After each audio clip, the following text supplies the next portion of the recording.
You don't have to pretend to be witty. You don't have to pretend to be intellectual. All right, so I think I got that message. I made a promise to her that I won't be singing up here for more than 2 minutes. Today, the topic for tonight is about U.S. college. I've heard many people asking me this question: how do I get into the top U.S. colleges? Is there a secret recipe? We have seen, different cases, right? Some cases in which students are considered perfect candidates, but they didn't end up getting into their dream school. We have also seen some cases in which students are not considered perfect, but they ended up getting in. What's going on there? What's behind it? We're going to have 3 speakers tonight, and they will be openly sharing their stories and experiences with us. Let me give you a quick introduction. We have Alex, right? Alex is going to attend the Stern Business School at the New York University, but he fell very sick last night and he couldn't make it. He made all the presentation ready. He made all the PowerPoint ready. We're going to have Doris to go through his slides to make sure that you guys won't miss anything. We also have Arthur. Arthur is going to his junior year at the Wharton Business School of University of Pennsylvania. We have Doris. Doris got accepted by 4 top U.S. schools this year, but she chose to go to Cornell. And we also have Brent, who was accepted by Yale a few years ago, and he's also going to share his stories and experiences with us, all right? All right, so promise is a promise. I won't stay here for too long, so let's give a good round of applause to Brent and Doris first. Thanks.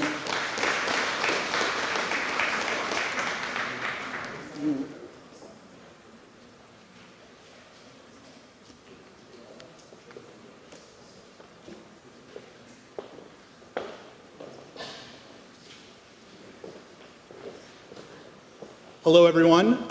So basically what I'm going to do is I'm just going to get you guys started by letting everyone know the sort of things that we're going to go through in this presentation.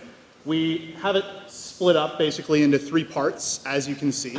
We're going to be going over basically the application process, which I'm sure a lot of you guys will be interested in. We're also going to talk about our individual stories, so you can hear the different kind of stories for how different people got into their respective schools. And we're going to talk last about basically our service and how we plan on dealing with the kind of questions that you might have. Of course, at the end of the presentation, there will be a question and answer period where we'd be more than happy to answer any of the kinds of questions everyone has. But just so you guys have sort of an idea of where we're going to be going. Also, as a note, we've split up this presentation, not just so that we can all talk, but because one of the sort of visions that we're trying to present is we have specialized expertise, and we're trying to basically split up things on the things that we know most about. So hopefully this is all going to be educational for all of you and useful, and that being said, we're going to get started. Okay, so first slide here, we're going to talk about the North American application process. And the main thing that I think that we want to communicate about this process that is important is how things basically have changed. I know Henry said Brent got accepted into Yale a few years ago. He was being very, very kind when he said a few years ago. It was many years ago for me. And the reality of the application process for all schools in Canada and the United States is that it's gotten much more competitive, okay? Some of the top schools, even in Canada, at places like McMaster or Queen's Business, their acceptance rates are going down. U.S. schools' acceptance rates also going down. So it's getting more and more competitive and harder each year. And you see some of the statistics here, right? Health science, 4%. Queen's Commerce, 5%. If you would have looked at those statistics when I applied, some of those were triple, if not more, than that in terms of acceptance rates. So some of this stuff is getting more and more difficult as time goes on. Okay.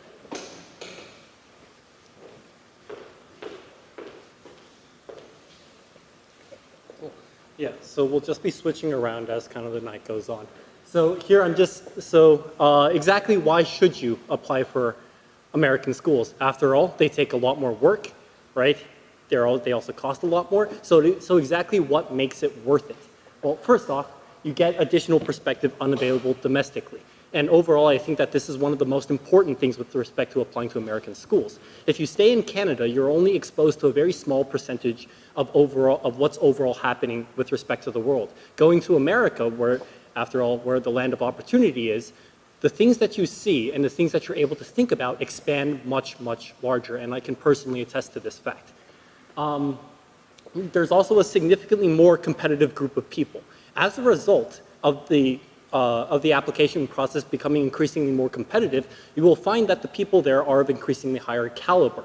And in my opinion, one of the biggest reasons why you should apply for American schools is specifically because of the people you meet will push you to challenge yourself even more. Had I stayed in Canada, I probably would not have pushed myself to the lengths that I did in the past 2 years.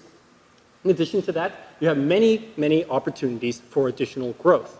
Here in Canada, you can climb to the top of the domestic ladder. However, nonetheless, that is, in terms of the overall population, there's still much more ahead of that to be desired. And with respect to going to a very good with respect to going to a good U.S. school, that cap is essentially limited. And the only thing that bars you is how hard you're willing to work for that. And that brings me to no barriers to upward mobility, right? And so this is a good and a bad thing. The good thing is that if you're willing to work hard, you can quite literally get to wherever you want to be. Now, the obvious drawback of this is that if you don't get to where you want it to be, you can't really blame it on your university. However, as I'm sure for most people, that's definitely one of the biggest reasons why they want to apply.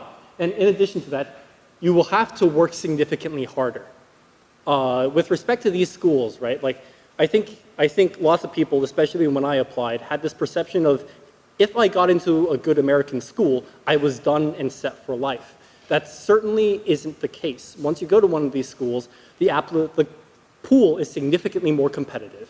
You will realize that you're perhaps not as stellar as you thought you were, and were simply only average. However, what that provides is the additional opportunity for growth, which I personally think is absolutely invaluable. And yeah.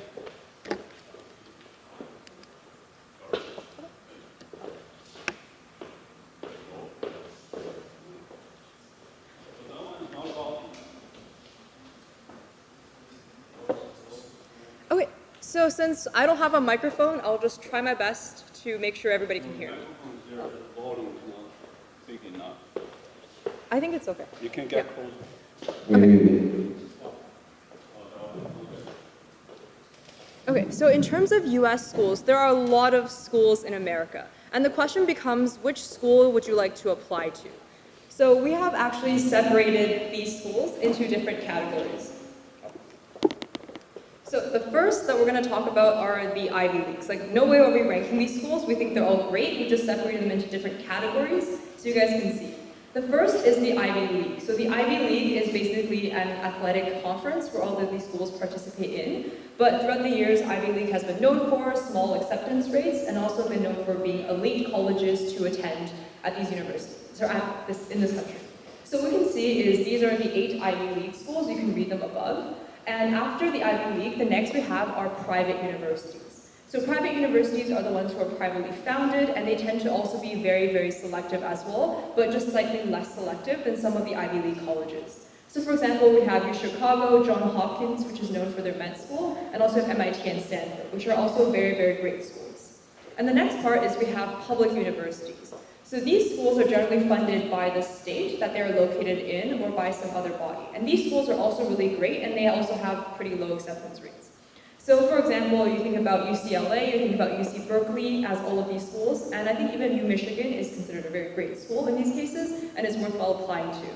And the last part, which I think not many of you guys are familiar with, which is liberal arts colleges.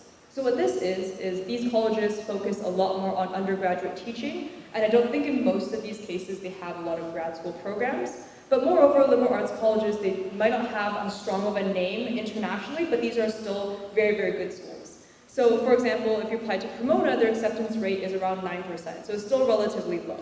Same with a lot of other schools such as Amherst, which I think is also a really great school. And the next thing we're going to talk about is when you should be applying for these universities.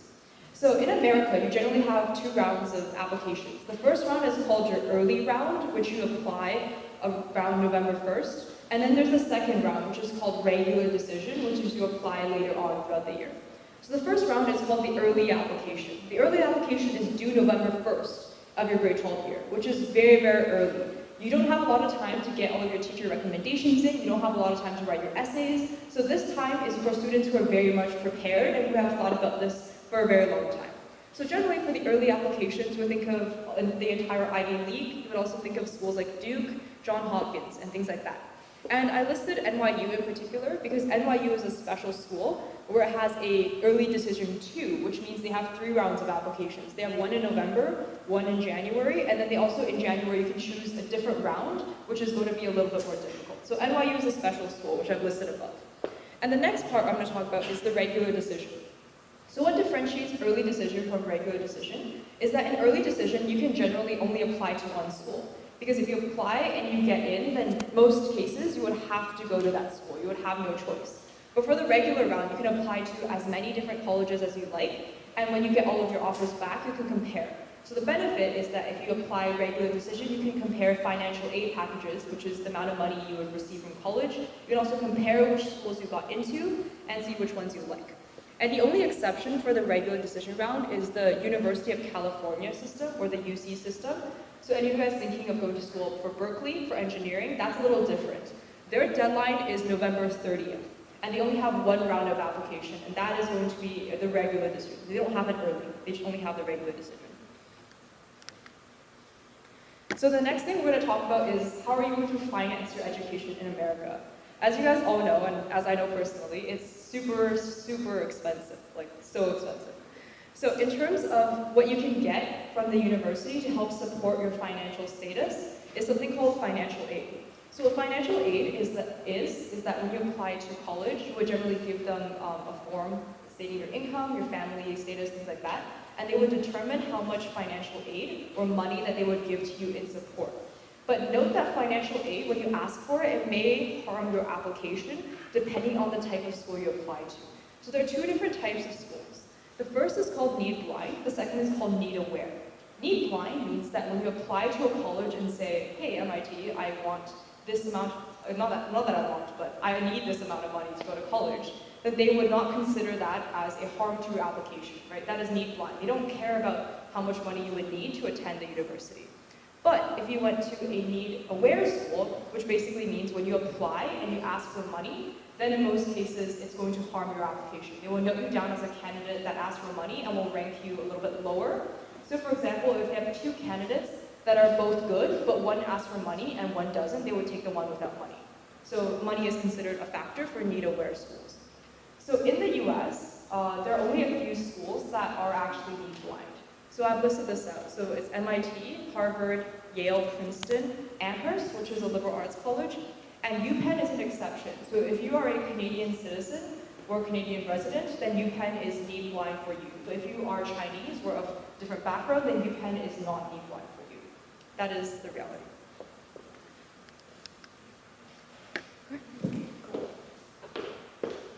Okay, so here I'll be talking about the overall US application process. So there's going to be a couple of things that go into your overall, so there's going to be a couple of things that go into your application. And these can be kind of separated up into your grades in high school. And by the way, they're going to be looking at all 4 years, not just your grade 12 grades like Canadian universities. Secondly, your standardized testing scores, your SAT/ACT and SAT subject test scores. The third part is your extracurriculars, what you do outside of school. And finally, your final component will be your overall essay. And so all of these things put together will constitute the common application, which is the primary tool that you will be using to apply to most of these to most of the universities in the United States. So, as you know, and so as you can see, we put SAT/ACT, and what that means is that you can take either the SAT or the ACT, and there are a couple of differences among the two. So firstly, the SAT is out of 1,600 and has 3 separate subjects, right? There's 3 separate subjects which are reading, writing, and math. The ACT, and as well as an essay section, the ACT has 4 separate subjects: reading, writing, math, and science. And for those of you who are thinking, I'm not going to do the ACT because I suck at science, don't worry. Like, it's largely about like understanding how to read graphs, so you don't need that much scientific knowledge. However, for me personally, I found the ACT to considerably match my strengths better. One of the main differences is the way how they administer these tests, right? So the SAT, they will give you random 20-minute blocks in order to fill out, in order to complete the test. For instance, you will have 20 minutes of writing, 20 minutes of reading, 20 minutes of math, and then 20 minutes of writing again, all the way until you complete the exam. So it'll all be like staggered around, right? However, for the ACT, the main difference is that you will be given, for every single section, you will have an allotted amount of time, and during that period of time, that is when you will complete all of that section. So you will, for instance, have an hour for math, and you do all of math. You will have an hour for science, and you do all of science.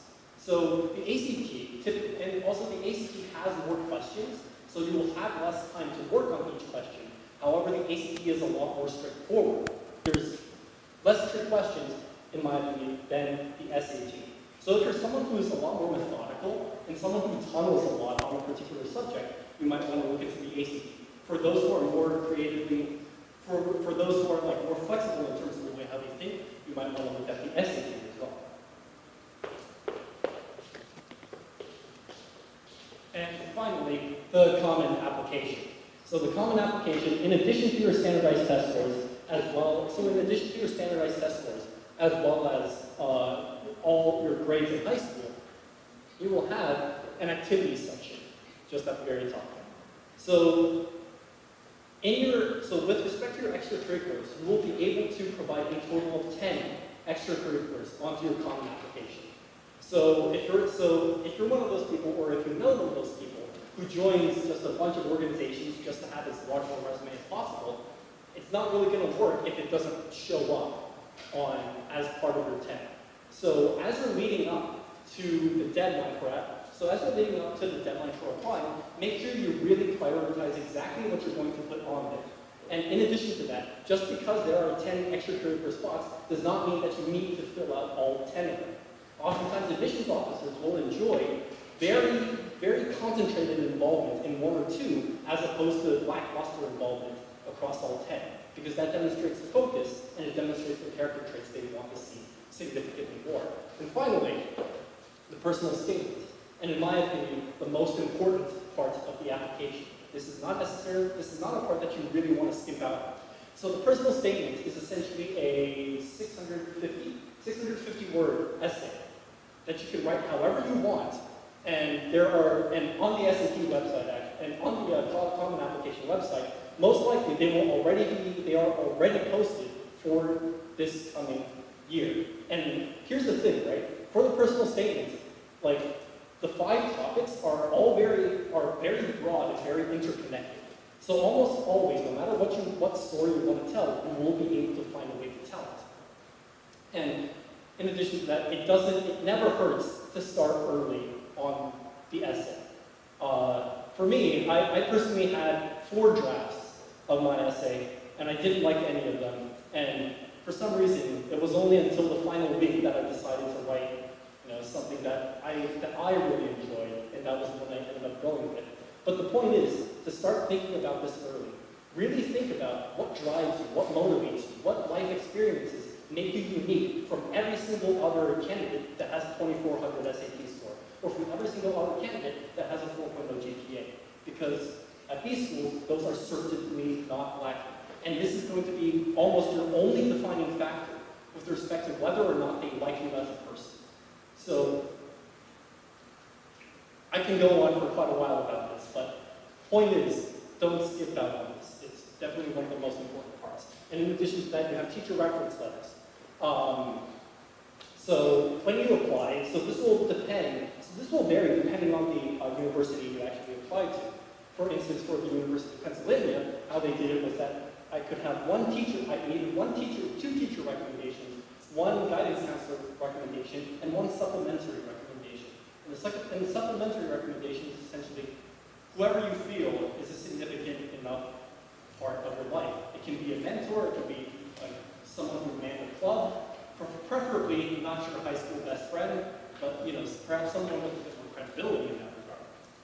So on that topic, I also highly recommend that you get to know a couple of your teachers very, very well. Get to know your guidance counselor. Let him know exactly the reason for why you want to apply. For instance, on my end, I was very close with my guidance counselor, and since grade 10, I was able to talk to him a lot about my ambitions, my struggles, as well as my mentality going into this entire thing. So as a result, he was able to write me something that was very personalized. And that just further goes on to differentiate you from everybody else whose teachers wrote very cookie cutter letters. Okay. And finally, for some universities, there will also be supplemental essays. And this will vary depending on the university. For University of Pennsylvania, I just had to write why the University of Pennsylvania. However, I think for Yale, they had like a series of short essays, each like 200 words each, same with Stanford. So make sure that, and also Harvard will say the supplemental essay is optional. It's not optional. Everybody applying will write a supplemental essay.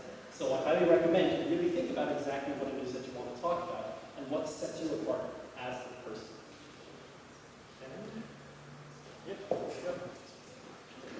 Okay, so we're just going to talk briefly about some of the things that are going to be considered when you do an application. And obviously, that should go without saying here that a lot of what will be considered will depend on the program, the school you choose, these sorts of different factors. But there are definitely some things that basically transcend regardless of where you apply.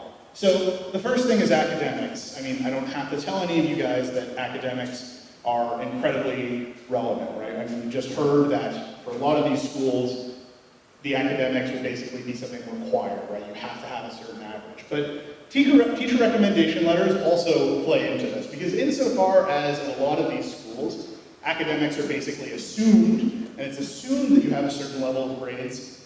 Basically what ends up happening is they have to start to try and differentiate between people with the same grades, and this is where things like teacher recommendation letters can become more relevant.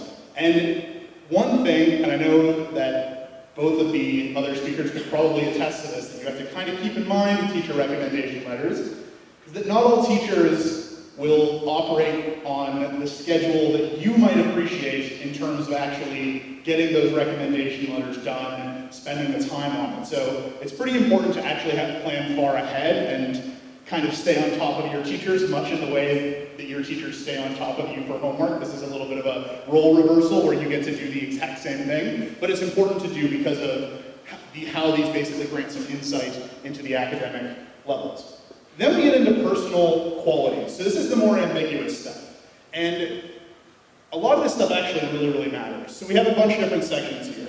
Work and community involvement, roles of leadership, extracurriculars and school involvement, and personality. So I'm going to talk about each of these a little bit separately and kind of try and differentiate each of these different factors. So if we start with work and community involvement, this basically, what people are looking for here is, how do you get involved in your community? Basically, how do you give back? Like, what actions do you take to try and help, right? These are the sort of things that end up happening here. This could also mean the sort of work, like just literal jobs, but in a lot of situations, the community involvement thing is a little bit more impressive, right? Like, I wasn't including the fact that I worked at Tim Hortons on my Yale application. Nobody cared that that was a thing that I did during high school. They cared that I worked at an orphanage when I was in Russia volunteering. That's something that is actually interesting. Tim Hortons, good coffee, not so interesting on an application. Roles of leadership. So this can come in a lot of different forms, and I think that this is another one of those areas where sometimes people get a little carried away with themselves and they think, you know, I have to be the president of my debate club or the president of some club. And that's not always necessarily what people are looking for, right? Because there are a lot of clubs at high schools, and there are thus a lot of presidents that end up basically running those clubs. What they're looking for here is basically, what did you do to try and push things forward, right? What did you do to try and organize things? For me, in my application, I started a club at my school. There's a lot of kinds of opportunities like that, but basically we're looking here, and listen, if you are the president of one of your clubs at a school, that's also a great version of this, but there's a bunch of different ways of trying to accomplish that. Third, we have extracurriculars and school involvement. Now, for extracurriculars, this can mean a bunch of different things. It can mean sports, it can mean, you know, debate Model UN, it could mean any number of different kinds of activities that you basically engage in. The thing is, though, is that for a lot of students, this is going to be something that's paid attention to quite a lot. So if you're thinking about this now, particularly if you have some time to think about it, the best advice I can give is to choose something that you actually like, because in order to get a good application point on an extracurricular, you have to spend so much time that if you don't enjoy it, it's not going to be great. So oftentimes trying out different things, being involved in different things can be very helpful here. Lastly, we have personality, and this doesn't necessarily mean, you know, how good are your jokes at parties. This is more, how are your essays and how do these show through things like your recommendations. And basically, to boil this down to its easiest point, what the people who are reading your applications are looking for is, how much is this person actually talking about themselves, or how much is this person just trying to write the things they think I want to hear? The thing you always have to remember about applications is that the people reading these applications do it for a living and probably get very, very tired of reading the same thing over and over again. So the things that tend to break through the noise, the things that tend to stand out, are when people aren't so much writing a bullet list of, here's what I found on Google that told me I needed to include in my essay, and I'm just going to include everything on that checklist, but rather a personal story that's actually relevant to you individually, okay? So basically that's what we mean by personality. You can be shy, and that's still fine, right? Like, you can still have a good story to tell if you're shy, or you could be really, really exuberant and boisterous, and your story might not make a lot of sense to the academic advisor. Any kind of personality can help here. Lastly, fit. So, another portion of this is basically, how do the things that you do incorporate into the university itself? So when I applied to Yale, I applied at the time for a poli-sci international relations program, okay? That's what I wanted to do. If I had applied for something in mathematics or science, my resume would have been pretty laughable. So it does really matter how you can basically take your extracurriculars and take the different things that you do and show how they fit into that university in particular. A lot of the time this sort of stuff happens in supplemental essays, right? In your common application, personal statement, you can't be really saying, here's why my resume is great for UPenn, because then the other schools you're applying for aren't really going to care about why you want to get into UPenn. But those sort of things do end up being relevant. Okay.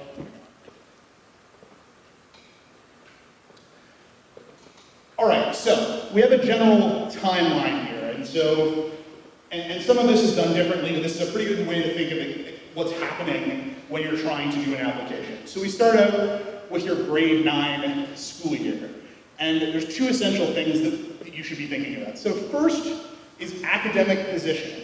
Now, it might be the case that in grade 9 you don't know exactly what it is that you want to do yet, or which school or program that you're interested in, but it's still important to start thinking about what kind of programs you're going to take, what kind of classes you're going to do some planning about how you're going to keep up grades. Because as we mentioned earlier, for these kinds of schools, grades are just expected, right? You need to have a certain benchmark of academic performance to even be considered at any of these schools. The second thing is summer programs and club management. It's really useful to start thinking ahead of time, like, how am I going to spend my summers? How am I going to spend future years to try and build myself a portfolio that will work for my application?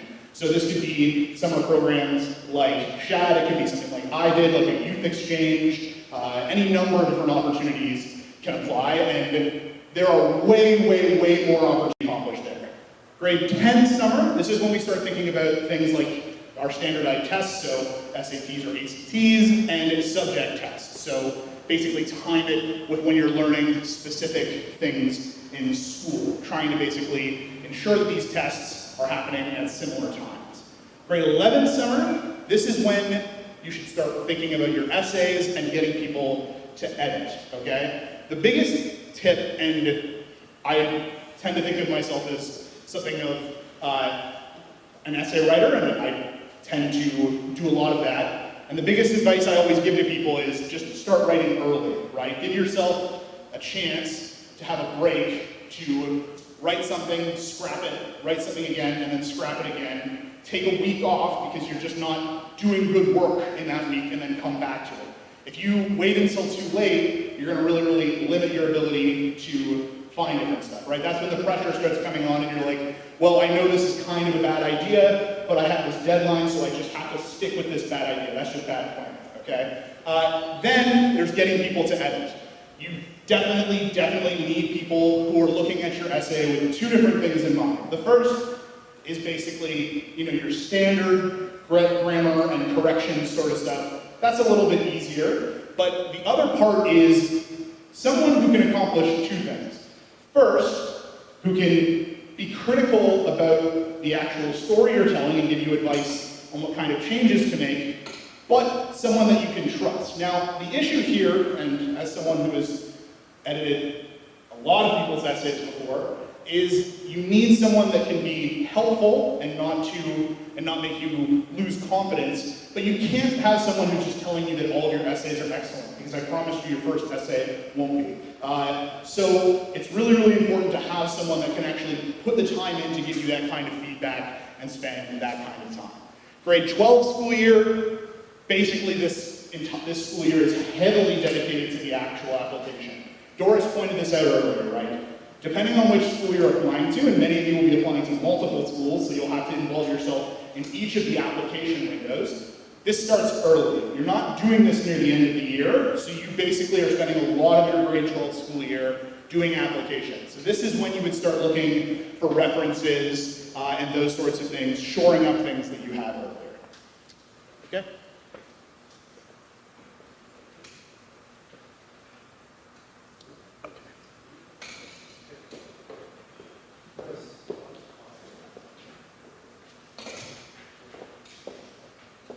Okay, so Alex isn't here today because he has a fever, but I went to the same school as Alex, and I've done this presentation before, so I'm just going to go through a few things that Alex went through in high school, some things he enjoyed, and how that brought him to New York University for Stern, which is their most competitive program that they have at New York University. So the first thing that Alex wanted to say is that you cannot fake passion, and I cannot agree with this more. I think when you're passionate about something, not only does it show through your resume, but it really shows throughout your essays. And what Alex really focused on is he really loves sports. So the first thing that Alex wanted to talk about is a little bit about him. So he went to the IB program at Bayview Secondary School, and these are some things he was involved in grade 9 year. So grade 9 year, he joined the Canadian Red Cross. He was part of Free the Children, so he joined a lot of charity events. He was also part of Bayview Athletics, which is basically an athletic council that they organize different events. And he was also part of Bayview Debate and Bayview DECA. So looking at this list from a student of that school, I recognize these as the biggest clubs in our school. So what Alex did in grade 9 is he joined a lot of different clubs, and most likely the biggest brand name clubs in grade 9. But I think very soon Alex came to the realization that there's no point in doing so many activities if he truly didn't like it, right? He did a lot at Bayview, but he realized not all of this was his passion. So when he went into grade 10 and grade 11, he cut down on a lot of these activities. So he cut down on debate, he cut down on Free the Children, Red Cross, and what Alex decided to focus on is Bayview DECA, and he ended up becoming the president of our school club. And that was one story that he decided to tell in his application that was super influential because it showed a lot of dedication towards one particular club. So this is Alex's DECA experience. So for example, you can see all of these photos. So for example, Alex's story is pretty interesting because in grade 9, he did DECA with me, And when we both did DECA in grade 9, we did so bad. I think our judge told us that we're not qualified to do it anymore, but who cares? I won again next year. He also won again next year. And the year he went afterwards, from that entire fallback of doing really, really poorly at DECA, he actually won the international competition. And that was a huge accomplishment for him. So he really wrote about the experience of failing and also succeeding throughout his DECA experience. So what you can see is that's a picture of Alex when he won. So he was pretty happy. And also he wrote a lot about his experiences of when he went to America for the international competition, how he met a lot of different people, they went to the park together, they did a lot of great things, and it basically expanded his worldview and how much he enjoyed that activity. And the next thing Alex wanted to talk about is that not everything you do has to be in school. And that is a myth that a lot of people have. I think oftentimes if you do something outside of school, it's equally seen as competitive, it's equally seen as something you can do as a passion. So Alex really enjoyed badminton, and that was one of his favorite things to do. And when I did this presentation with him, Alex told the story of how he also failed a lot in badminton. I think his entire application was about failure and then success. So I think that was super interesting. So one thing that Alex talked about in this particular slide was that he was really, really interested in badminton, and he played all the time. He remembered that he would go to his club, play for 3-4 hours, and then go to the KFC next door, come back and keep playing, right? He was just really passionate about badminton. He really wanted to make it to the Pan American Championships for badminton, but he couldn't. He didn't end up going. And he wrote about the experience where he sat on the floor and he was very sad for the first 30 minutes, but he came to the realization that if he really, really loved the sport, it didn't matter how far he went. It just mattered about the experiences. And he conveyed that in his application, he seemed like a genuine person, right? He seemed like someone who fails, he seems like someone who learns from his mistakes, and he doesn't seem like someone who is deterred by failure. So Alex seemed like a very realistic person in his application, which I think helped a lot.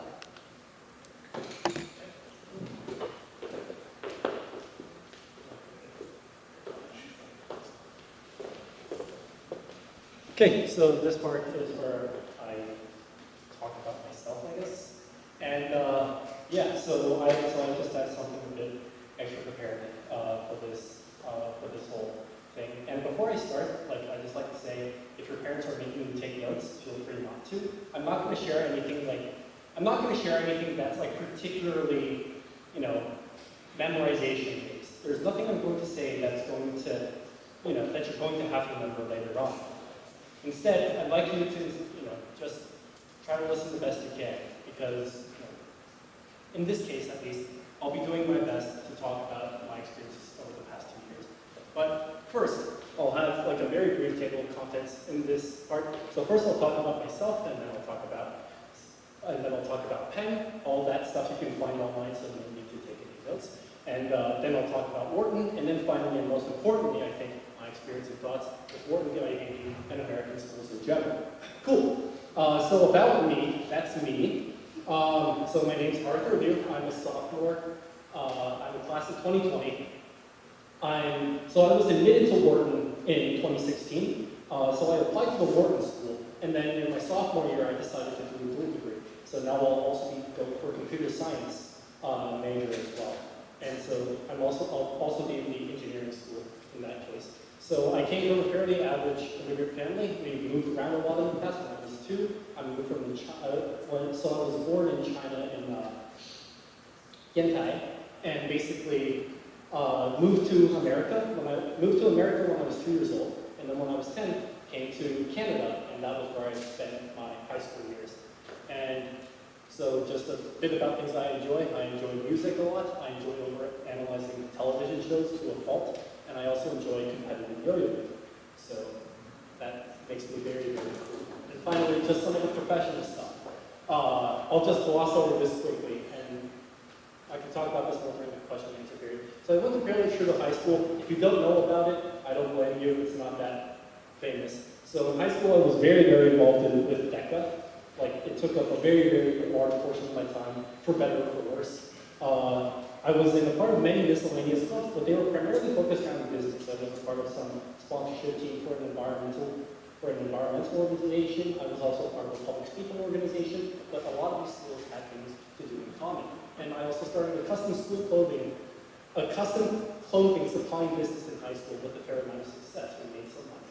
And I ran it for about a year, and then I decided I didn't really want to do it after I went to Wharton. And so, yeah, And and about my grades were acceptable, but they weren't stellar. They were low 90s, but there were lots of people with much better grades than me, right? There were people with 95s or 96s, and I couldn't compete with them in that regard, so I had to find my own way to compete with them in other aspects. And I also spent a lot of time just thinking about the overall application itself, and exactly what people want to hear. So now, I'll move on to Penn. And just a quick disclaimer, the pictures of the campus will look a lot better on here than they actually do in real life, right? Because it's in the middle, it's in like University City in Philadelphia. And if you go on Google Images and you search up University of Pennsylvania, it will be multiple angles of the same two places. Now they look really, really good, but it's not a Princeton and it's not a Cornell either. Like we're very integrated in the city and it has its own charm. But during the winter, it doesn't look like the best place. So, just a bit about Penn. It's a private Ivy League research university. It's one of the, well, we like to say it's the first college in the United States and the first collegiate business school. That part's disputed, but Harvard's giving us some difficulty with that right now. And we have about a $12.2 billion endowment in it, just with respect to academic resources, research, things like that. And we also have notable alumni, such as Elon Musk. I'm sure you know the guy. So Warren Buffett, really, really rich. We also got John Ruffin Sr., amazing diplomat, and we also have one U.S. president. Right?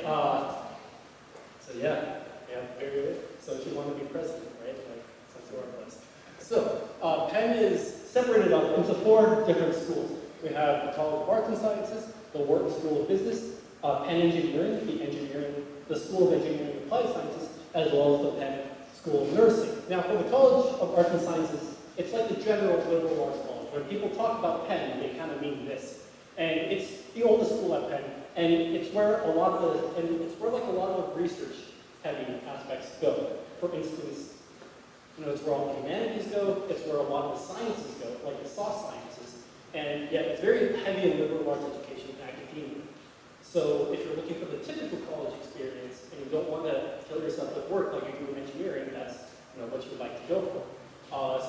And obviously the Wharton Business School is the business school of Penn, and it's the top-ranked undergraduate business school in the world, and I really like saying that. And there's a wide range of concentration options to pursue. I can talk about this later on exactly what you're able to study. You also have Penn Engineering.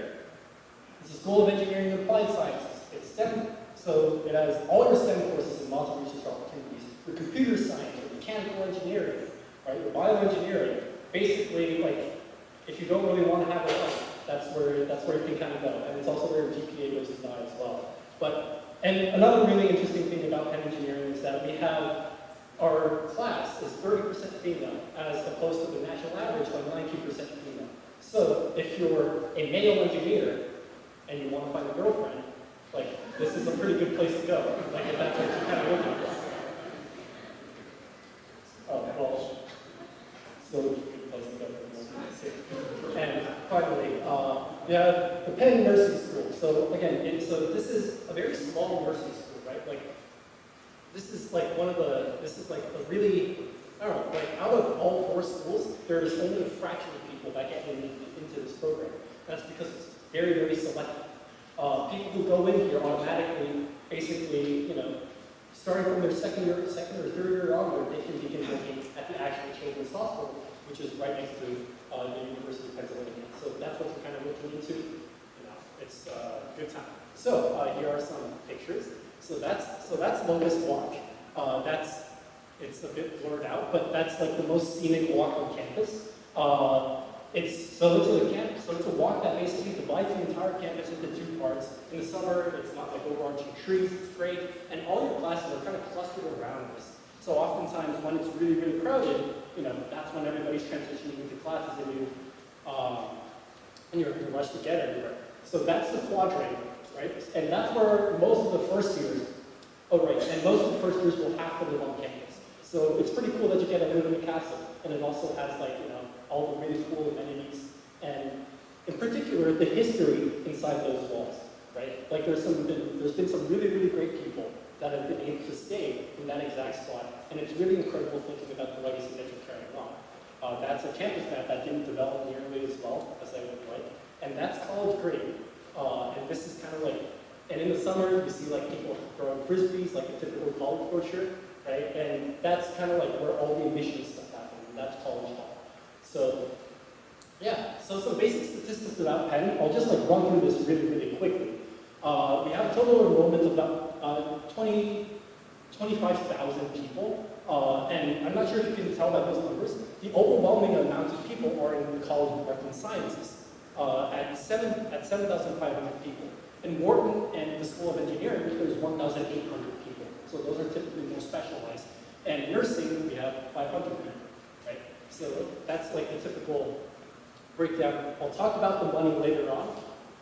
It's very expensive. And the overall admit rate in 2020 is about 9.4% overall.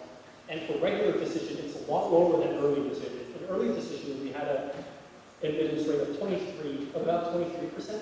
For regular decision, it's significantly lower because that number is an average. And now I'll talk about the Wharton curriculum. So when you attend the Wharton School of Business, and at the end of your tenure, assuming that you graduate, you will receive a Bachelor of Science in Economics, right? And you get a really integrated experience of both business and liberal arts.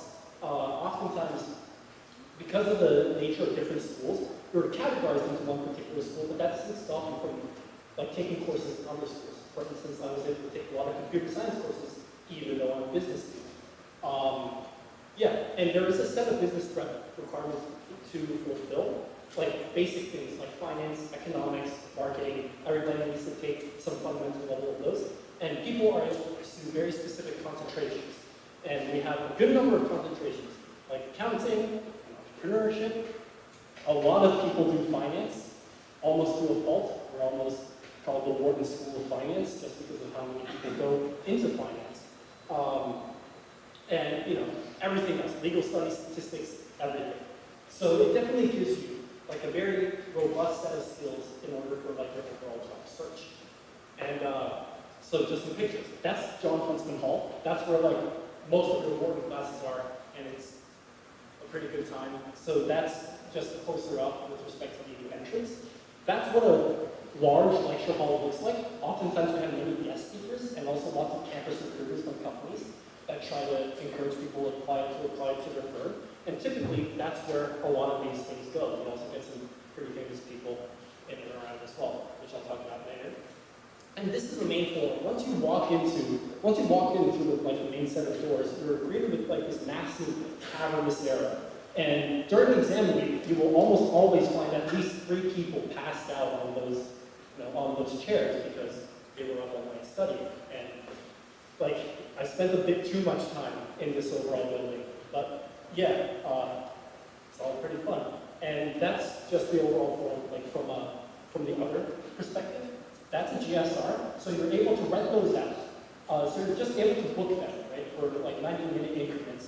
And they all come equipped with like a screen, with like all sorts of different charging ports. Also, that wall's a whiteboard, so you can write on the wall, like there's some kind of like mad scientist, which is pretty cool.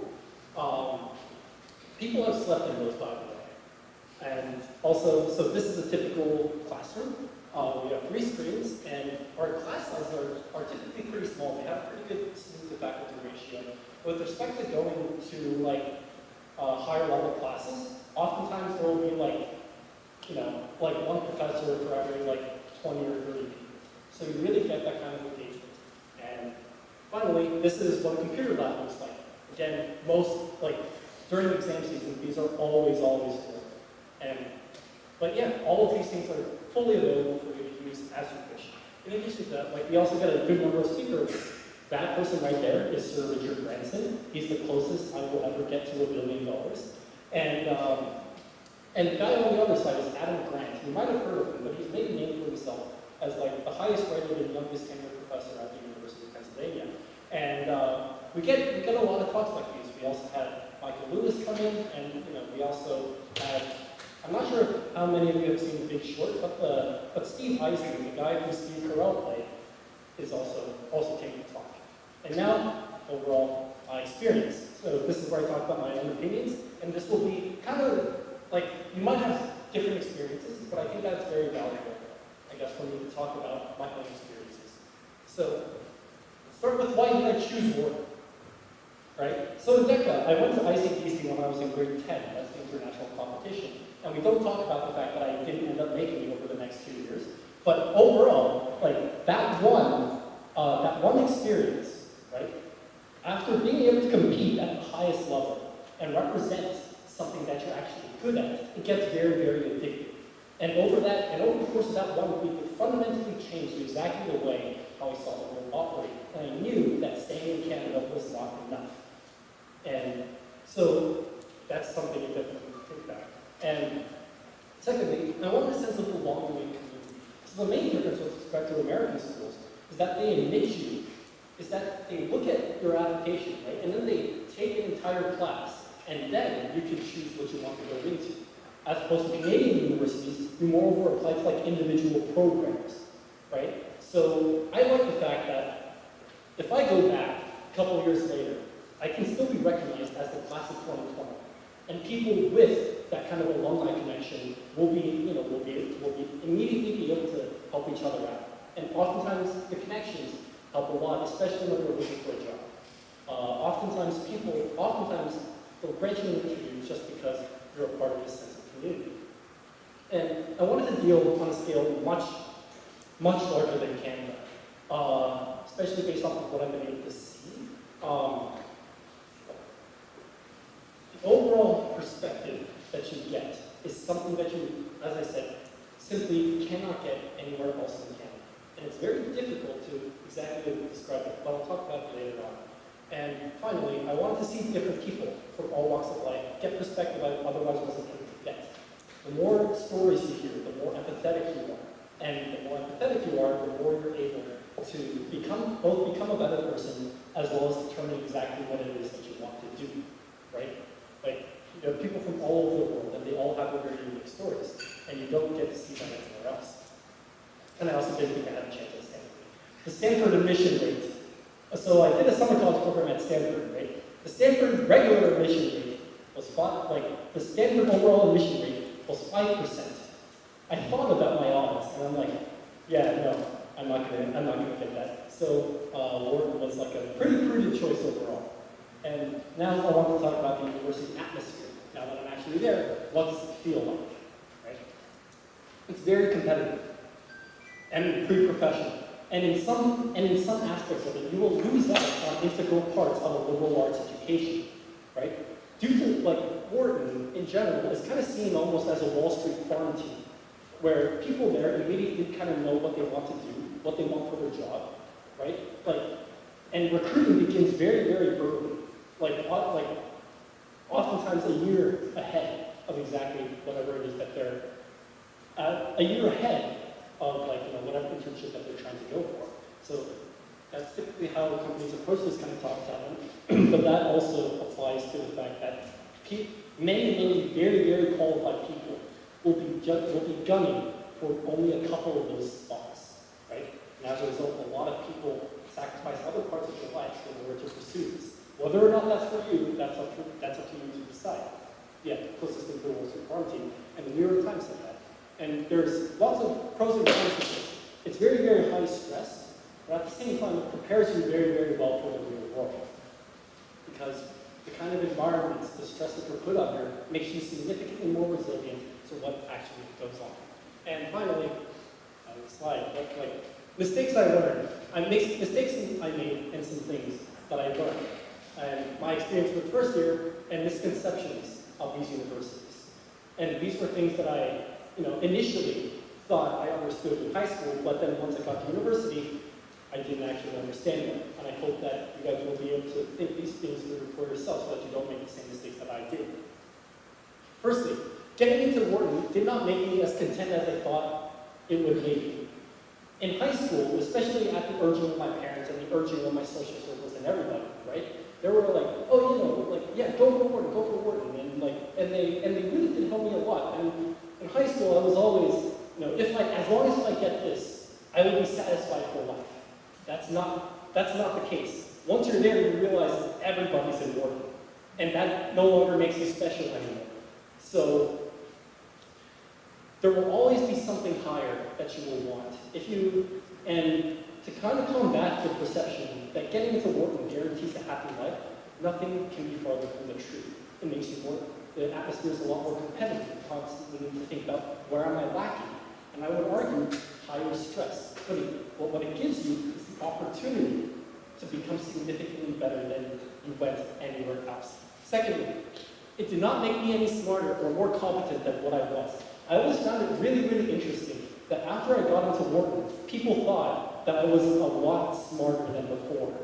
Like they never asked me for any kind of application help before I got into Wharton. But once I got into Wharton, they thought that I knew everything.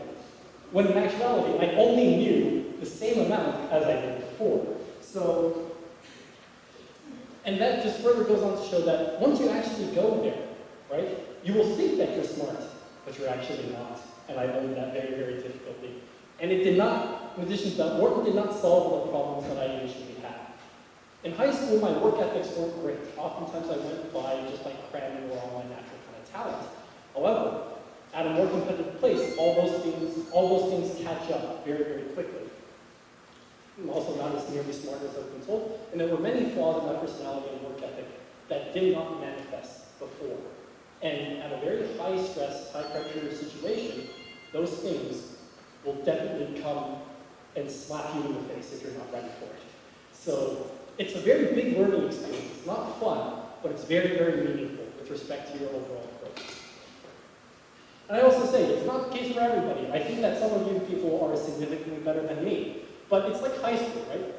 Everybody does their own thing, and you only get out of it determined by what you choose to do. If you're there, it does not guarantee success. Getting into Wharton does not guarantee success. I know lots of Waterloo kids, lots of Western kids that are doing better than a lot of my Wharton friends because they work significantly harder. What Wharton does give you is a higher starting point, is a higher starting point, it's a higher platform, and you can get to places much faster than it would take for other people to get there. So it does not guarantee success, but it can accelerate it if you're willing to work hard enough. And finally, if you're going there just for the name, right? You're not challenging yourself. Why spend 70,000, USD, and the exchange rate is killing us right now.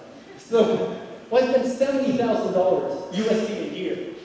You need to be getting something out of it that you can't get anywhere else. And you need to think very, very clearly about this. So, I'm a finance student, so let's do some math. What can 70,000 US dollars per year buy you? So let's try this out, okay? $700,000 McDonald's burger menu cheeseburgers, dollar menu cheeseburgers, right? You can also get a new Tesla Model S, 588 Disneyland tickets. You can go more than twice a day for a year, right? 140 Disneyland route trips. That's if you include airfare at average market prices. You can get 1,166 years of a Spotify subscription, right? You can get 600,000 minutes of movies at around 10 minutes, at around $10 per movie ticket, or 3.4 years worth of just watching movies. You can bribe a government official with $70,000 a year, right? For whatever you want. And basically, that's just talking about 5,833 average price meals in downtown Toronto, right? That'll last you for a good couple of years. And my point in showing you all of this is that it's not cheap. And by the way, this is only 1 year. You're doing this for 4 years, right? It's not a trivial amount of money. You really need to think very hard about exactly what it is that you're getting when you're trying to apply for one of these schools. And I encourage this, particularly, on the students, right? Why do you want to go to one of these schools? Is it because your parents are pressuring you to do it? Is it because you think you'll get approval from your friends and family? Or is it because of something intrinsic about you, a kind of ambition that you can't really suppress? And because you really need to think hard about this, because there have been a good number of people that go there now that are seriously regretting it with respect to the amount of money they spend and the amount of debt they put on if they come out just with an ordinary job. that a person at U of T, right? That a person at U of T, like their 4 years of education, it's so you, and if you end up just working the same job as them, why go for this kind of degree? Like hard work can take you very, very far, and you really need to think about exactly what it is that you're trying to get at. So, in light of that, things that make Wharton worth it, right? What can possibly justify this? Yeah, and what makes driving a loaded Tesla Model S off a cliff every 4 years? Right, once every 4 years. Like, what makes it worth it? Firstly, the amount of different people that you meet. Again, like, I've met people who have gone through, like, dictatorships in Zimbabwe, who've gone through, like, hyperinflation during that time, where they walk into a bar, they buy a mug of beer for, like, $5 billion, and by the time they're done drinking that mug of beer, it's worth $10 billion. Like, I've met people who have participated in revolts in Turkey. One of my best friends right now, was there when Turkey enacted its coup. These are all things that we are not exposed to in Canada. We're overall very sheltered, and in terms of the grand scope of things, there's a lot more to be seen, and you can't get that anywhere else. The amount of self-reflection you force yourself to undergo in a new environment. One of the main reasons why I didn't want to stay in Canada was because I knew my friends in high school. They weren't particularly, I knew most of the people in my high school. They weren't particularly ambitious. And if I went to the university where they were all going to be, I'm not going to grow at all. Like, I'm going to be with the same group of friends. I'm going to be with the same group of people. I'm going to be meeting the same group of people. And I'm not going to learn anything new during arguably one of some of like the most precious years of your life, right? The opportunities that are available to you. My job next year in New York, I would not have gotten had it not been for the Wharton brand name on my resume. Absolutely, 100%. Especially in finance, where it's very closed off, things are very, very selective. The brand name of school that you go to matters a lot, right? And it's very important to differentiate this. Don't do it just for prestige. Do it because you want to challenge yourself. If you do it for prestige, by the time you're 30, you'll realize you're in a job that you absolutely hate, that you have a debt that you can't pay back, and you'll be wondering, where did I go wrong? Instead, think about exactly where it is you want to go, and move forward with that with no regrets. And the new worldviews that you're required, and the things that you choose to pursue. Like, I would not have done a computer science school degree had I not gone to Wharton and met a lot of my friends there.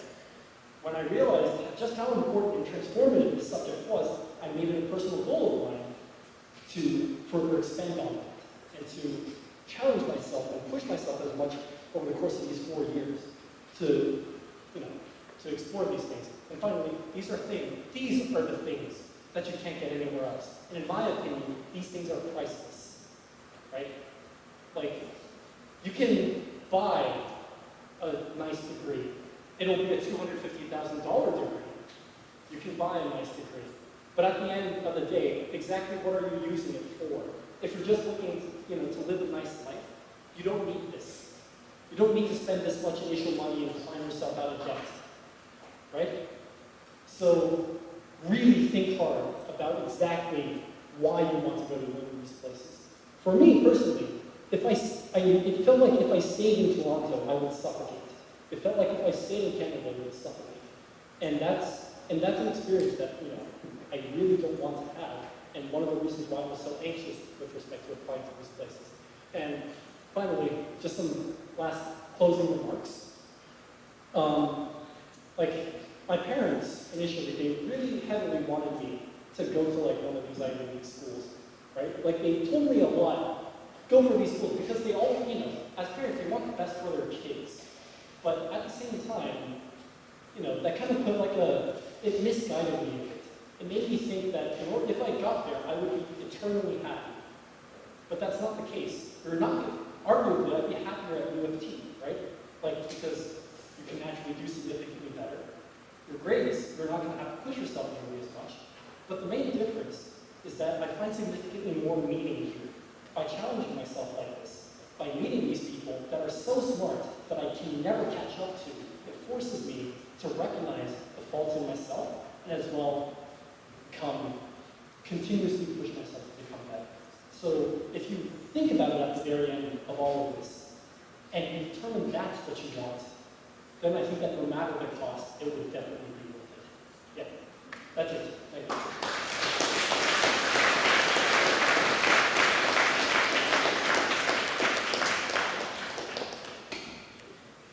So Arthur just gave a very motivational speech. Well, I'm going to talk more about my high school experience. It's nearly not as motivational, but I'm going to go through some of the failures I had and some of the successes I had and what I particularly enjoyed. So the first thing about me is, I'll give you a little bit of background information before I talk about why I chose debate as my first slide. So I went to Bayview, I went to their IB program, and one thing in particular about Bayview is they have a lot of different clubs that you can join, and it's a really great experience. So one thing I have as a piece of advice for everybody who's going into high school is that you have to join as many clubs as possible. Well, definitely in your first year. You can cut down later, but I definitely think it's a really great experience. Well, for a couple of reasons. The first is when you join a club, you meet a lot of very competitive people that push you to do better. So just like what Arthur said, when you meet people in these clubs, it's not people who are just in grade 9 or grade 10. It's a mixture of people from all different grades. So when I was in grade 9, I was able to join my school's debate club. And while I was there, I met a lot of grade 12s who were succeeding at international debate competitions and grade 12s who were applying to these US Ivy League colleges. And they're the ones who first exposed me to the idea of studying overseas, because I was no longer grade 9. When I talked to them, I was of equals. So I was able to talk to grade 12s, I was able to know of their perspectives. So I think that's super important for joining these clubs. And the second reason is that these clubs will allow you to build sort of an extracurricular profile. So what I mean is a lot of US schools get lots of applications with perfect SAT scores, maybe thousands upon thousands with perfect SAT scores. But one question they want to ask is, how can you really contribute to their school atmosphere? And that doesn't come from grades. Everybody can study. But can everybody be really good at DECA? Can everybody be really good at art, right? That's a question you want to ask yourself. So you need to find a passion and basically pursue it. So one thing I really enjoyed in high school was debate. And my debate story wasn't exactly like the most interesting. I was pretty bad at it for a big chunk of high school until I got better later on. But one memory I had in particular that I later on used in my university application was I talked about how in grade 9 I applied for my school's debate team. And when I applied, I realized that there were basically two interviewers in the room. So I was being interviewed and the person next to me was being interviewed. And one thing I knew is if I talked a bit louder over the person like on the other end that was being interviewed, I could basically speak over him. I thought that was like the best strategy ever. So I did that and I got into debate. It was not because of like skill or how smart I was, but I got in based on luck. And when I joined the club, I thought I had 200 IQ and I was super like smart and I was really great at this. So I decided to take the route of not preparing for debates. And I remember going to my first debate tournament and it was at Northern Secondary School that year. And that tournament in particular, I did so bad that I had judges come up to me and ask, like, you should stop doing this. You're going to harm, like, other people if you keep doing this. Like, it was a really bad tournament for me. And also, I placed, I think, second last. And the person who placed last was someone who debated one round but left to vacation for the rest of the weekend. So, like, I was basically last, right? So I did really poorly on that specific tournament. And after I came to the realization that I was not talented, I got in because of luck, and there's a lot of work to be put in, and nowhere was I perfect. And I wrote about that experience in my college application, where I felt like I was really deserving, but in the end, I wasn't. There's not a trick in the world. I think you just have to work hard for a lot of things. So that's what I wrote about mostly for my debate experience. And furthermore, for some other experiences in debate, I had the opportunity to go overseas, so I went to Hong Kong, and I basically taught debate there, and that's where I met, like, Rafi, so he's, like, one of the best speakers in the world, so, like, that was a really great experience for me. And in this photo, I met Bo Seo. He's a Harvard debater who is also super accomplished, so meeting him was super important for me. And I remember once, after I met him, he said something really simple, such as, like, I think you are talented. I think he was being nice, like, I don't think he meant it, but because I was able to meet these people from these really great schools who are super talented, even one word really motivated me. So that's what really got me started, and I started to do a lot better and winning tournaments, and I think that was a huge experience for me in terms of debate in high school. And the next thing is, as you guys may have noticed the trend, Alex did DECA, Arthur did DECA, I also did DECA. So I think DECA was a huge part of my high school experience because DECA was something that I found was super, super interesting. So what is different from my experience with DECA versus their experience is that they did a presentation-based oral experience with DECA. What I did is more of a written report-based style for DECA. So I wrote a 30-page report, and later on it's like, I think it's still on the DECA website, they ended up publishing it. But essentially what I did is I wrote a 30-page report with my partner, like in that photo, and we basically presented this to a DECA judge, and we ended up winning the international competition, so we got first place at DECA. And I think DECA was really interesting for me because I realized that writing is such an important skill that you can't really miss out on in high school. Because one thing I always got away with is whenever there's an English assignment, I would choose to do it orally. I would never write anything down. I didn't think it was my strength. But with DECA, I just chose to do a writing assignment because I thought it would challenge me more, and that made me practice a lot with writing, with clarity, with how to communicate with other people in a professional manner, and that helped a lot. So I think later on when I wrote my US university applications, all of my writing skills carried over, and I think that was a really big part. And the next thing is, I think this is what really gave me the edge for a lot of universities. Because my take on how you apply to US schools is there should be some sort of edge about you. For example, if you do math, I'm sure a lot of Asians do math. Like, they're not going to be shocked that you're good at math, right? They're not going to be shocked that you can do chemistry. I think what they are going to be shocked is one thing very, very special about you. So some of my friends might have done archaeology, some of my other friends have done professional research. I think that's what sets you apart. And for me, I do agree that winning, international competitions is really big, such as DECA and debate. But what really stood out for me is I participated in a history organization called Alpha. So what happened is in my school, we had the Alpha organization come in, and we were able to work with them and create a report, but also interview someone who has experienced war. So I didn't end up choosing someone who experienced war, but I chose someone who experienced certain events in China from the transition of the Mao era. And after I did the interview with him, I ended up writing a report, and I won an award for that. So I think that experience is very special, because it's the equivalent of saying everybody can read history, everybody can critique history, but are there actual people who are willing to talk, interview, write reports, and reinterpret history? And I thought that was very interesting in terms of having that academic experience. So one thing I wrote about is I applied for a business and computer science degree at Cornell. And basically what I wrote about is how oftentimes history isn't seen as something that ties into the sciences or ties into business, but for me it's a way of interpreting people. And at the end of every single subject, there are always people there, and it's important to understand their stories, right? They come up from a different background. It's not a means for me to judge you. It's a means for me to understand you. And I wrote about that as a very big part of my application experience. And overall, I think in terms of wrapping this up, in terms of writing the essay, I think you guys probably have a lot of questions about what it is to write a good essay. I would highly recommend all students to start super, super early, because when I wrote my essays, it was a lot later on in the year, and it was pretty stressful, I think. Writing a lot of drafts, realizing I didn't like it, and rewriting.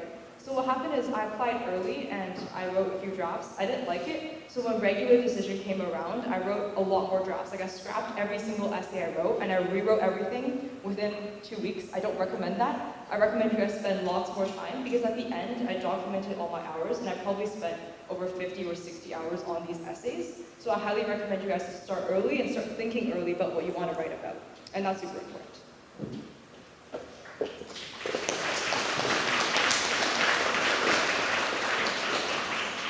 All right, so hello everyone. Going to talk about my story. Now, my story is going to be a little bit different. As you'd heard, Arthur did DECA, Alex did DECA, Doris did DECA. I didn't do DECA. I'm from a pretty rural part of Ontario. Maybe 10% of you, if I'm lucky, will know where it is, around Goderich, Ontario. And so some of the opportunities I had available to me were very different. I also, particularly in grade 9, didn't go into my high school experience planning to apply to Yale, and I'll be entirely honest, planning to even go to university when I was in grade 9. Things changed for me pretty dramatically at a certain point that I'll talk about when I get through my presentation. But it just turned out that I did a bunch of activities that ended up being pretty useful because I really liked them and I really enjoyed them. And my application went over at least pretty well for Yale. Didn't get into one of the Queen's programs, but again, won't mention that one as much. Okay. So, starting out, we'll start with, since Alex, in Alex's presentation, and then in which Doris did, and then in Doris's presentation herself, they both mentioned failure, and this is a great example of failure for me, because I played rugby all throughout high school, and my high school wasn't remarkable for many things, but the one thing it was remarkable for is that we had probably the second or third best rugby team in Ontario. And I played on this team, but not only was I probably the second or third worst player on this team, I had to suffer the indignity of being on one of the best teams in Ontario, where the star player was my younger brother. But I included this as an extracurricular in my application, in part because I did it because I enjoyed it, right? I liked playing it, I liked going to the tournaments, didn't like getting hit in the head so much, but I found the sport pretty fun. So this is one of the things that I did, and one thing that oftentimes colleges are looking for are well-rounded applications, right? So you're doing a bunch of different kinds of things, there's a variety of interests, and this was one of mine. Next, I played chess. This one wasn't as much failure, but I was a reasonably successful chess player, at least early on. I didn't do so much of this in grade 11 and 12 for reasons that'll become a little bit more obvious, but I played a lot of chess. I did pretty well at regional tournaments. I enjoyed it quite a lot. It was one of the things that I included on my application. Not as big as a thing as some of the other things though, so I'll kind of skip past this part. Then we get on to the Writers Club, and this is kind of where I started discovering things that I enjoyed, what it was that I wanted to do with my life perhaps, and basically where I started to kind of figure things out. In my grade 10 year, I had a teacher who was really, really influential, named Mr. Bodkin, who taught an English class and suggested that me and some friends start a writers club. So we started a club, and we started writing short stories, writing poems, and then sharing and editing, and then basically looking over them. And that club survived, to my knowledge, even till now. And this is one of the things, when I did my interview for Yale, there was only 3 things that they asked me questions about, and this was one of them. So clearly this ended up being somewhat valuable. But again, I didn't do this because I thought it would look good on an application. I did this because, well, 2 reasons. 1, because I liked writing, and 2, because if you didn't farm, there wasn't a whole lot going on where I was from, so, okay. I also was a drama kid, as you can tell by the weird haircut on the right in my mugshot for the play that I did in my grade 12 year. I went to the Sears Ontario Drama Festival, rest in peace, now defunct, now that Sears has gone the way of the dinosaurs, but it was a really important drama festival. We did okay. I was a okay actor, but this was actually probably my first step to finding out one of the things I loved as well, because if I didn't do drama and I didn't learn how to speak and how to be confident, I probably would have never gotten into debate. This is probably, in terms of the things I did in high school, besides one other thing, one of the most influential things that led me to that. And then we have not only probably, this is either first or second on the list of things that I think got me into Yale, and the single most important experience of my entire life, bar none, the year I spent in Russia as an exchange student in grade 11. I went on an exchange in grade 11 because I found an opportunity. My family didn't make a lot of money. That's actually a bit of an understatement. And there's a program in my region where they basically paid for the entire thing. I think I paid $500 for the portion of my plane ticket, and literally my family never sent another cent that entire year while I was on exchange. And I lived abroad, and I met tons of different people. I studied at a school that was far better than the school that I studied at. I learned a new language. I met some of my best friends. One of my best friends is an Italian guy currently studying in Milan. And it was a really, really fantastic experience. And it's actually interesting because my experience with this exchange kind of goes counter to everything that I had been told afterwards, because you will actually hear people say, particularly with year-long exchanges, that you shouldn't do them, right? If you're planning on applying to an Ivy school, you shouldn't do a year-long exchange because there's a whole bunch of problems that apply with trying to get grades that are representable about how these kinds of programs work. But when I had my interview, 75% of the questions were about this. Like, this is what they seem to care about most. And it made sense because I probably wouldn't be the person I am if I didn't go on this exchange. I probably would have had some pretty cavemanish ideas if I hadn't gone on this exchange, and I think I learned a lot. Now, a year is a long time. Some of you guys might never want to do a program quite that long, but if you get the chance to do even a 3-month exchange, I cannot emphasize enough like how foundational this was, not just to me getting into Yale, there was that, but like quite literally the most important year of my entire life. And now we move on to other stuff. Before we get on to the consulting part, just the last part about my story that I did want to just mention very, very briefly was that, again, I mentioned that I didn't think of going to Yale in grade 9. That wasn't my plan. But what ended up working for me on my application was that it showed that I was passionate, right? That when I was in an interview, it didn't really matter that it didn't show that I was like trying to do all these things just so I could do them. I was doing them because I really, really cared about them.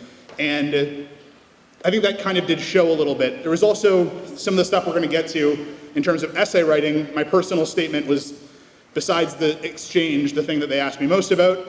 And I think that a lot of that stuff can come in really, really handy. So, beginning with the consulting stuff. So we've gone over a lot of our personal stories, basically how we got to the places that we're going. Now we're going to talk a little bit about the program that we're starting, basically how we're going to try and help towards this application process. Sorry, I keep moving the mic away from my mouth. And what our vision is, essentially. So, these are the kinds of things that we are going to be focusing on. And I want to emphasize these first two especially. So first is a focus on students. Now, there are obviously consulting programs that exist for university applications that are targeted towards Canadian and American applicants. These programs, any of you who might have tried one, tend to put you in situations where you only get a certain amount of hours. They only will do meetings with you, and in those meetings it's not entirely clear exactly what you're getting out of them. What we really want to focus on is specifically on having particular relationships with individual students and focusing on them with light of what our second thing is, which is specialization. Me and Doris have very different skills, okay?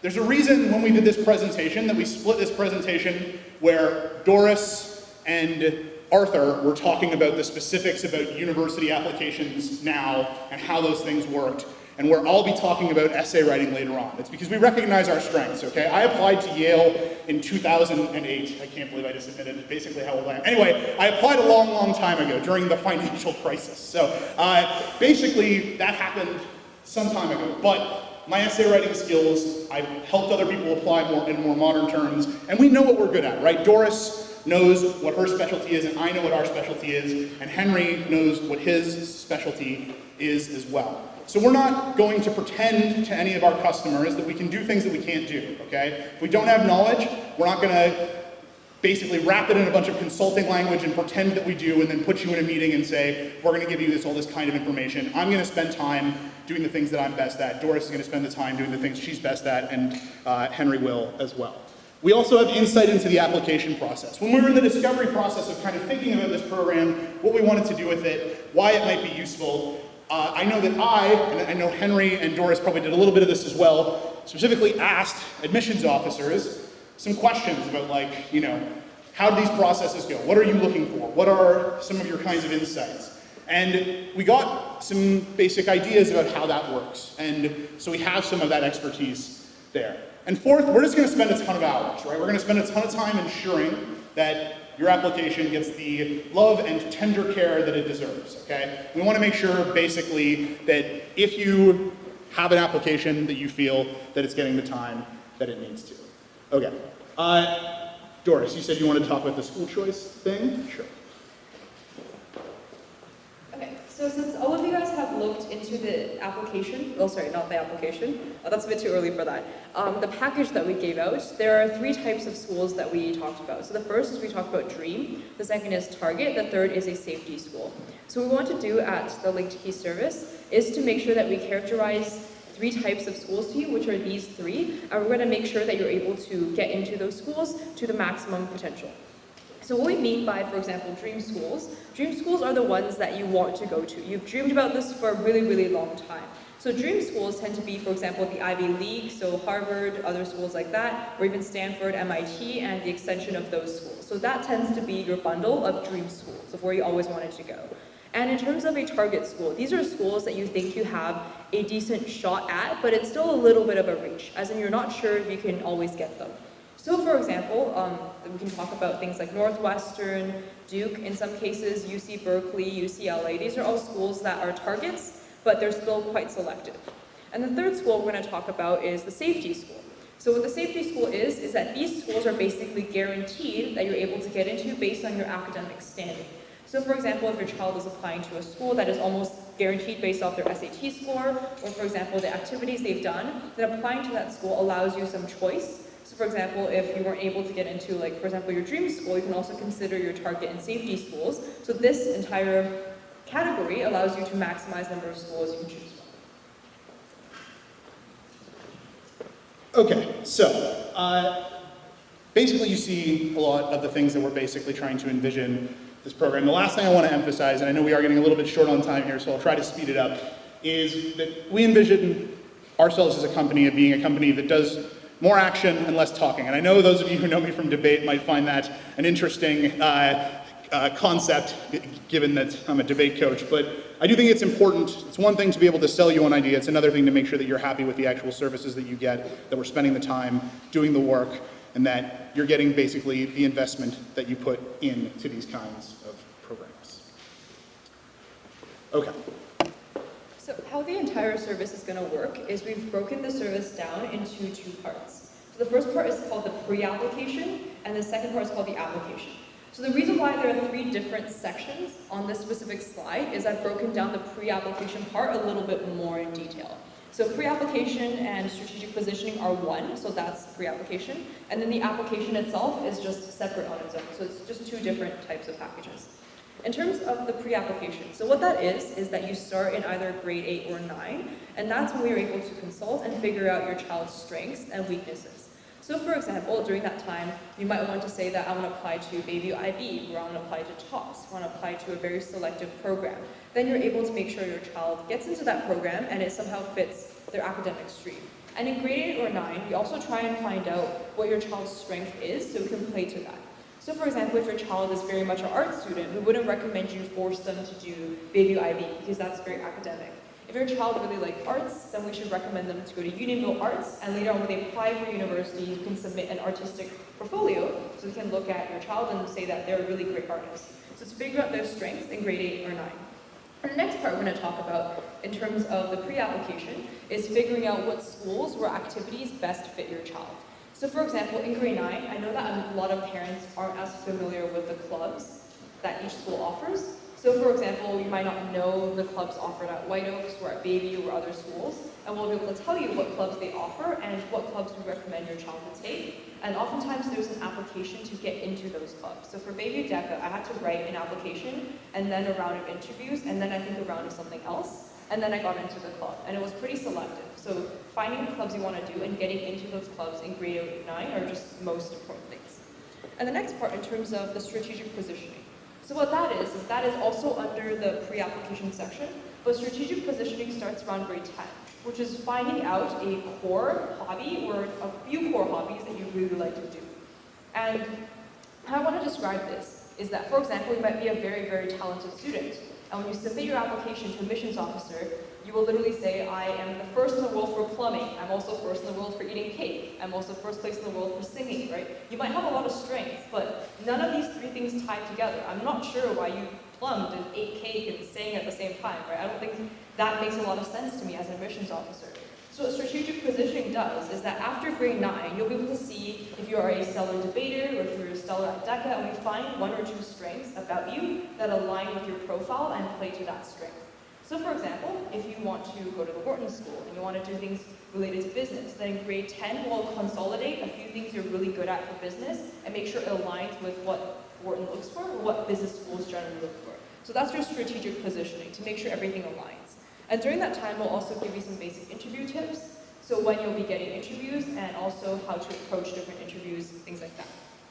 And the last part, which is part 2, it's called the actual application. So within the actual application, what we'll be doing for you is 1, a review of the common application. So it's an entire form you have to fill out in terms of your activities and mini essays. And the second thing we're going to be doing is basically starting in grade 12, we'll start looking and editing your essays. Note that this is not an essay writing service. We won't be writing your essays. What we'll be doing is we'll look through your essays and make comments and also ask you to change certain things and brainstorm ideas to make sure your essay is defined to the best extent. I think oftentimes there are a lot of perfect candidates who are good at so many things that they expect you to be that good.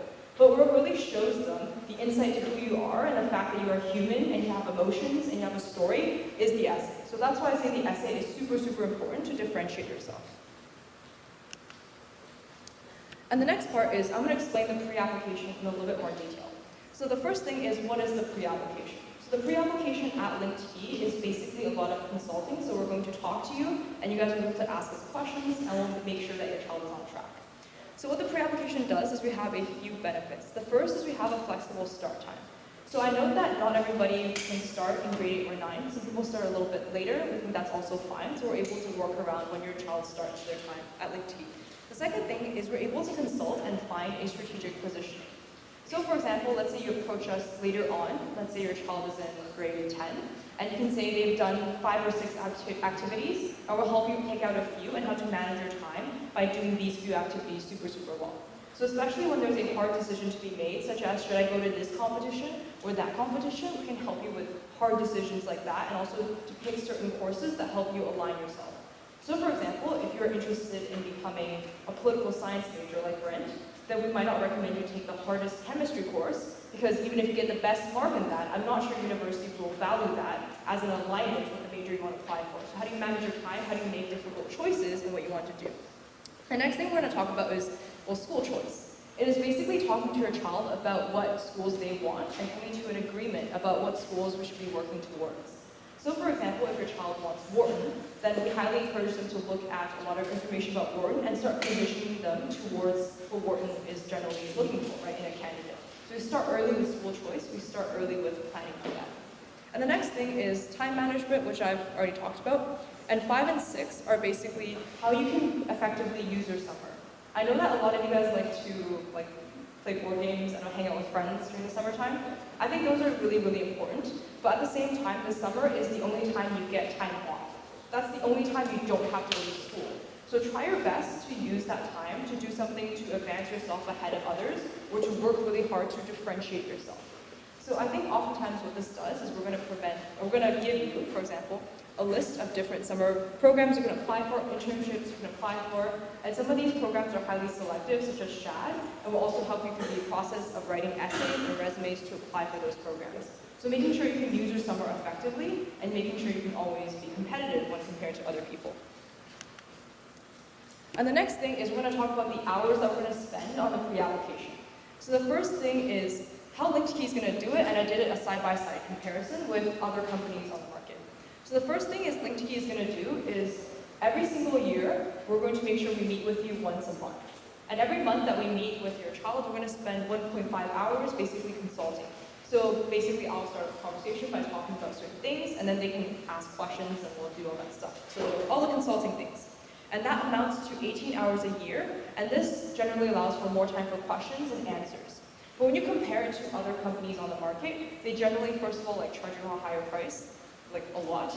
And the second thing is they only give you 1 hour a month. So realistically, you're amounting up to 12 hours. And based on my personal experience of basically talking to other people and figuring things out, 1 hour is not enough, right? Because a lot happens in a month. You have a lot of things to talk about. And the worst is if you're dealing with other companies that cut you off at the 1 hour mark, you might have a very crucial question to ask about your course selection, but they wouldn't care enough to make sure you ask that question before they cut you off. So I think having flexible times and giving your child more time allows them to understand the process a lot better. And the next part of the pre-application is the strategic positioning. This is where we start in around grade 10 to find out what you're good at and develop that particular area. So strategic positioning is just making sure that you and your characteristics align with what the universities want. So if you're applying to a business program, they want to see that you have experience working in the business sector. They want to see you have experience working with other people, things like that. So a few benefits that we have is, first, under strategic positioning, is we'll give you Common App assistance. So when you're filling out your Common App, there are 10 activities.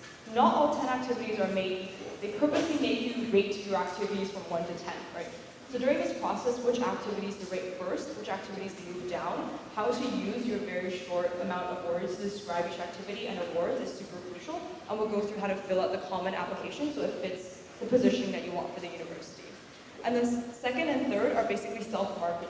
So how are we able to write you a resume? Because when you show up at the interview, you need to show them a resume. And for some schools in particular, they would ask you for online resume upload as a mandatory component of the application. So that's why in particular we're going to look through resumes and how to build a good resume. And 4 and 5 is basically, I'll also give you interview tips. And number 5 is mostly about brainstorming for the essay. So this is not a replacement for essay editing, as in we're not going to go through and edit every part of your essay, but that's generally a part where we explain the basics of the essay and you can start thinking super early. So maybe in grade 11, you can start thinking about the essay. So you have a whole year ahead of everybody else to brainstorm and think about these essays and what you want to do, and we'll give you advice on whether or not we think this is good, what you can change, and basic things like that. Okay, so basically then we get to the application portion. And the part of the application portion I want to focus on now, because we have some of the stuff that Doris had already mentioned with the common application and tests and consulting and things like that. But I'm going to focus on essay review, and there's a few things here that I want to key in on. The first is editing, grammar, and vision. Editing and grammar, they're important, but they're not the most important portion of this. Vision is basically, what are you going to write? How is that going to fit into your type of application? And what kind of message do you want to get across? Deciding on topics. Basically, and I have a process for how I suggest students do this sort of thing that I find works. I try to keep this flexible because a lot of different students have a lot of different ways of writing, but trying to settle on different topics and then writing drafts, right? Because it's very unlikely that the first thing that you think of is going to be the thing that works. So trying to do different kinds of drafts on different kinds of topics and going through that. Personalization and authenticity. One of the things that we do is, especially since we'll have a bit of a relationship already through some discussions and things like that, is trying to basically pinpoint what's unique and interesting about you as a particular student and how that can come across in an essay. And one of the ways that you can do that, again, is by multiple drafts, but also just by having someone there who can see through some of the filler that students might include that application reviewers would be used to. Then we get to the review and redraft section. And the one thing I do just want to note is we're going to help with a lot of different things in terms of suggestions about things you might include, things like vision, but we're not writing essays for you, okay? And people might think that that's valuable. It's not valuable. You can't fake, as was mentioned earlier on in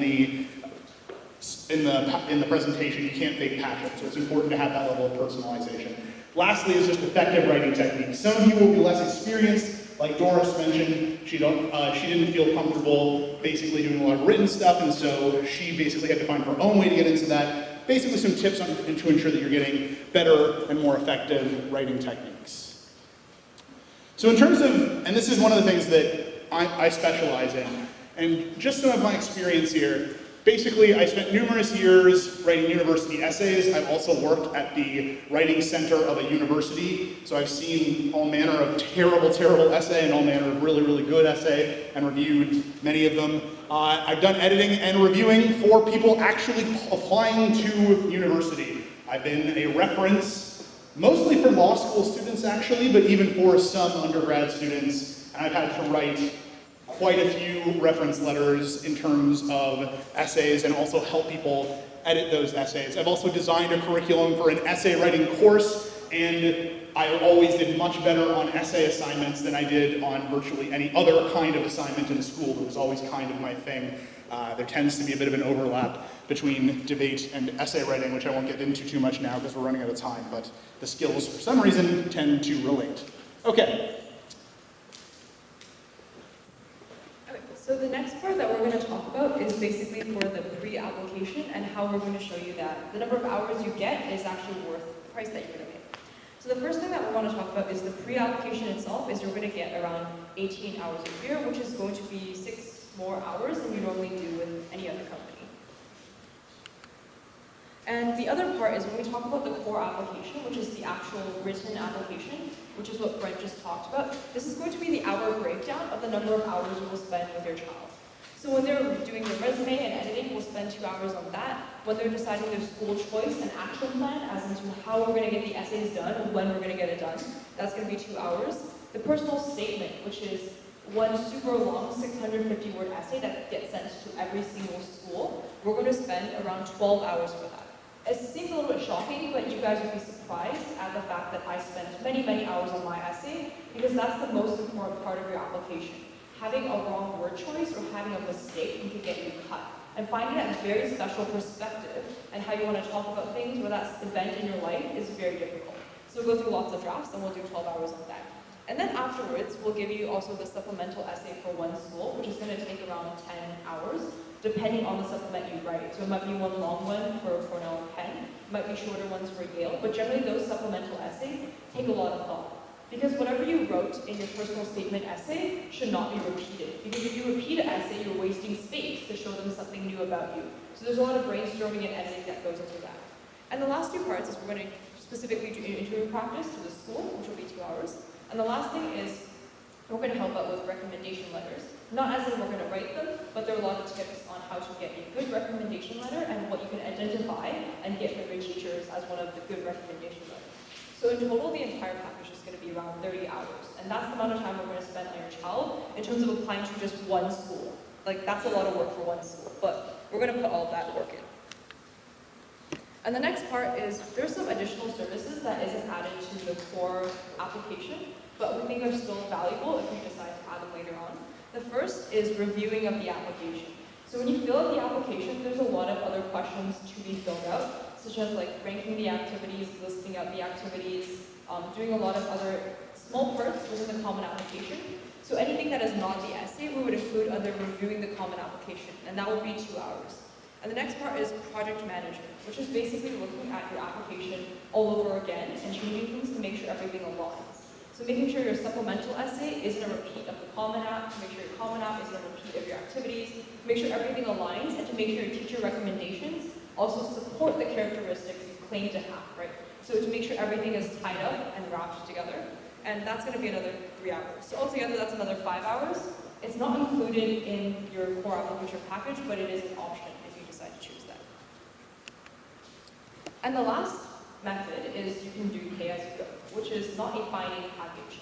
Pay-as-you-go is you just select the number of hours you want for either essay editing or for consulting, and you just pay for those number of hours, and you get the service for that. So let's say you want 2 to 3 hours to try it out. You can try this package, or it's not a package, sorry, to try this pay-as-you-go deal. Or if you realize that you only need a few extra hours of help on one particular essay, then you can also pay for that as well. So this is the most flexible plan that we have.